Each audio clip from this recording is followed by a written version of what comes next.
మెదక్ జిల్లా సంగారెడ్డిలో పరిస్థితి నివురుగప్పిన నిప్పులా ఉంది. ఉదయం పరిస్థితి అదుపులోకి వచ్చినట్లే కనిపించింది. దీంతో పోలీసులు కర్ఫ్యూ ఎత్తేసి 144 సెక్షన్ విధించారు. అయితే కర్ఫ్యూ ఎత్తేసిన కాసేపట్లో మళ్లీ అల్లర్లు చెలరేగాయి. మరోసారి రెచ్చిపోయిన ఆందోళనకారులు వాహనాలకు ధ్వంసం చేశారు. దీంతో స్వయంగా కలెక్టర్, జిల్లా ఎస్పీలు రంగంలోకి దిగారు. వీధుల్లోకి తిరుగుతూ భారీ పోలీసు బలగాల సాయంతో పరిస్థితిని అదుపులోకి తెచ్చే ప్రయత్నం చేస్తున్నారు. మరోవైపు ఈ ఘటనపై ప్రభుత్వం విచారణకు ఆదేశించింది. మెదక్ కలెక్టరేట్ లో కంట్రోల్ రూమ్ ఏర్పాటు చేసింది. పరిస్థితిని చక్కదిద్దాలని డీజీపీ కలెక్టర్ ను ముఖ్యమంత్రి కిరణ్ ఆదేశించారు. అటు హోంమంత్రి కూడా పరిస్థితిని సమీక్షిస్తున్నారు.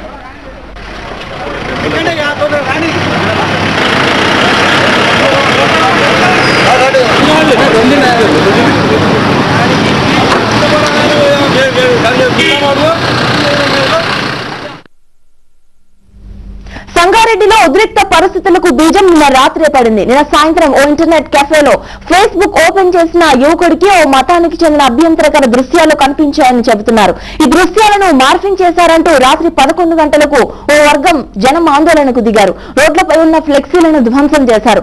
వాహనాలకు, షాపులకు నిప్పు పెట్టారు. పరిస్థితి అదుపు తప్పడంతో కర్ఫ్యూ విధించారు.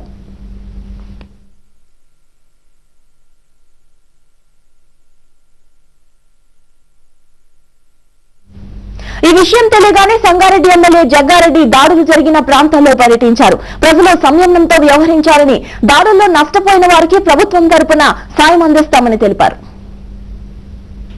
స్వార్థ పూరిత రాజకీయ నాయకులు ఈ మతకాలాలు సృష్టించడం బాధాకరం.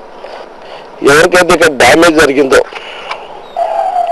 వాళ్ళందరూ కూడా మాటిస్తున్నా, ఎవరు కూడా ఇబ్బంది పడాల్సిన అవసరం లేదు. తప్పకుండా ఆ డ్యామేజ్ అయితే ఉందో ఆ డ్యామేజ్ ని తప్పకుండా ప్రభుత్వం ద్వారా వాళ్ళందరికీ నష్టపరిహారం వచ్చే ఏర్పాటు తప్పకుండా చేస్తాననే విషయాన్ని సందర్భంగా తెలియజేస్తూ, సంగారెడ్డిలో తాజా పరిస్థితిని మా కరెస్పాండెంట్ శివప్రసాద్ అడిగి తెలుసుకుందాం. శివప్రసాద్, చెప్పండి, ప్రస్తుతం సంగారెడ్డిలో తాజా పరిస్థితి ఏంటి? ఏమన్నా అదుపులోకి వచ్చినాయా?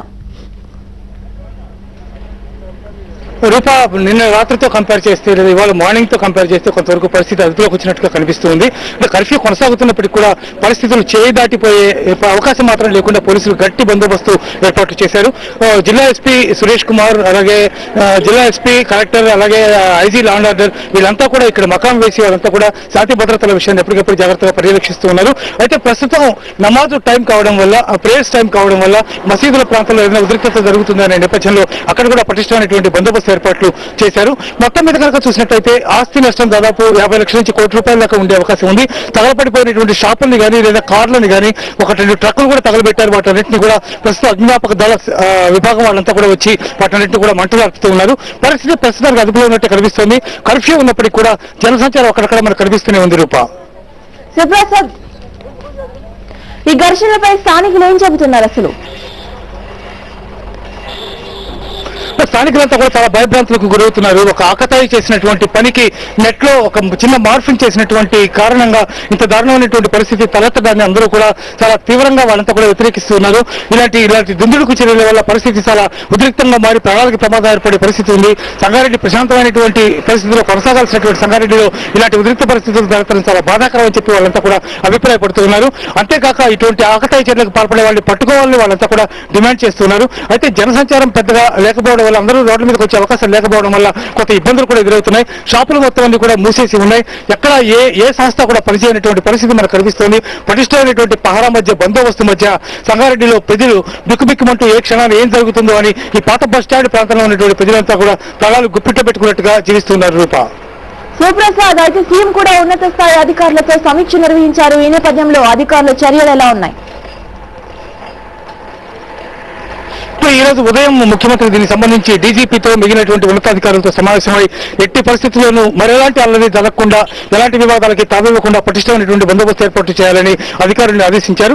ఈ నేపథ్యంలో హైదరాబాద్ నుంచి కొన్ని అదనపు దళాలను కూడా సంగారెడ్డికి తరలించారు. స్థానికంగా ఉన్నటువంటి పోలీసుతో పాటు అదనపు దళాలు కలిసి మొత్తం దాదాపు 600 మంది పోలీసులు ప్రస్తుతం ఇక్కడ బందోబస్తు కార్యక్రమాన్ని నిర్వహిస్తున్నారు. ముఖ్యమంత్రి గానీ, హోంమంత్రి గానీ, ఐజీ లా అండ్ ఆర్డర్ గానీ మిగిలినటువంటి అధికారులంతా కూడా ఎప్పటికప్పుడు దీన్ని సమీక్షిస్తున్న కారణంగా పరిస్థితి చాలా వరకు అదుపులోకి వచ్చిందని చెప్పారు. చెప్పచ్చు. ఇప్పుడు జరుగుతున్నటువంటి ప్రేయర్స్ కనుక ప్రశాంతంగా కొనసాగితే పరిస్థితి మరింతగా అదుపులోకి వచ్చే అవకాశం ఉంది. పూర్తిగా శాంతి భద్రతలు మళ్ళీ రిస్టోర్ అయ్యే అవకాశం ఉందని చెప్తున్నారు పోలీసు అధికారులు కూడా. రూపా శివప్రసాద్, అయితే 144 సెక్షన్ ఎప్పటి వరకు విధించే అవకాశం ఉంది? పరిస్థితిని హోంమంత్రి కూడా ఎప్పటికప్పుడు పరిస్థితుల గురించి అడిగి తెలుసుకుంటున్నారు. ఇప్పుడు అధికారుల చర్యలు ఎలా ఉన్నాయి? అధికారుల చర్యలు చాలా పటిష్టమైనటువంటి చర్యలు తీసుకుంటున్నారు. ఎక్కడికక్కడ పటిష్టమైనటువంటి బందోబస్తు ఏర్పాటు చేశారు. ముఖ్యంగా అల్లర్లు జరుగుతాయని ఎక్స్పెక్ట్ చేస్తున్నటువంటి ప్రాంతాలు ఏవైతే ఉన్నాయో ఆ ప్రాంతాలంతా కూడా ప్రత్యేకమైనటువంటి పోలీసు బలగాల్ని మోహరించారు. అలాగే నిన్న జరిగినటువంటి అల్లర్లు జరిగినటువంటి నేపథ్యంలో ఈ షాపులు ఏవైతే తగలబెట్టారో అటువంటి ప్రాంతాల్లో కూడా పటిష్టమైనటువంటి బందోబస్తు ఏర్పాటు చేశారు. ఎవరు కూడా రోడ్ల మీదకి వచ్చి తిరగకుండా వీలైనంత వరకు జాగ్రత్త చర్యలు తీసుకుంటున్నారు. ఎవరైనా తెలియక రోడ్ల మీదకి వస్తే వాళ్ళు వీలైనంత త్వరగా అక్కడి నుంచి పంపించడానికి ప్రయత్నాలు చేస్తూ ఉన్నారు.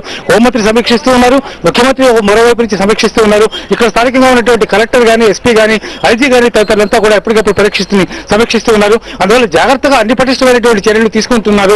అయినప్పటికీ కూడా నిన్న రాత్రి తలెత్తినటువంటి పరిస్థితి మరోసారి తలెత్తకూడదనేటటువంటి ఆలోచన ప్రతి పోలీసు అధికారులు కూడా కనిపిస్తుంది. అందుకే పూర్తి జాగ్రత్తగా పూర్తి డేగ కన్ను వేసి మరి ఇక్కడ ఉన్నటువంటి పాత బస్టాండ్ ప్రాంతం అంతా కూడా సమీక్షిస్తూ ఉన్నారు. Roopa right Sivaprasad, thank you very much.